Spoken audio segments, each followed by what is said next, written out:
এটা ছিল কালকের কার্তিক পুজোর ব্লগ, যেখানে আমি যাচ্ছিলাম, যেখানে নেমন্তন্ন ছিল। এখানে রাস্তার মধ্যে আমার খিদে পেয়ে গেছিলো, তাই জন্যে একটা দোকান দেখে আমরা দাঁড়ালাম। আর সেখান থেকে আমরা অর্ডার করে নিয়েছিলাম 2 রকমের চিকেন পকোড়া আর একটা মাছের চপ, সাথে ছিল স্যালাড আর সস। খুব ভালো খেতে ছিল। তারপর সেখান থেকে চলে গেলাম যেখানে নেমন্তন্ন ছিল কার্তিক পুজোর। এটা ছিল আমারই বন্ধুর বাড়িতে।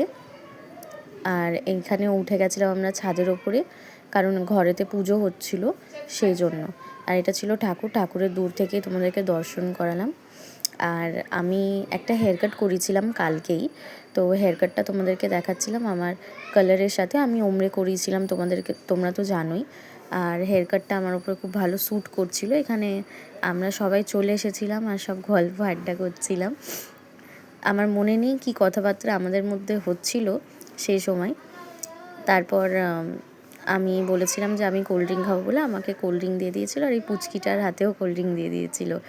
তারপরে তোমরা জানোই একসাথে হলে একটু গল্প আড্ডা হয় আমাদের, তো এইটাই হচ্ছিল গল্প আড্ডা ফ্যাজলামো এসবই চলছিল আমাদের মধ্যে। তখন মনে নেই আমার কি গল্প হচ্ছিল, বাট যাই হোক।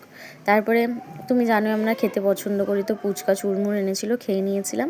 আর এখানে পুজোর পরে তোমাদেরকে কার্তিক ঠাকুরটাকে দেখাচ্ছি। খুব সুন্দরভাবে পুজোটা শেষ হয়েছে, সম্পূর্ণ হয়েছে।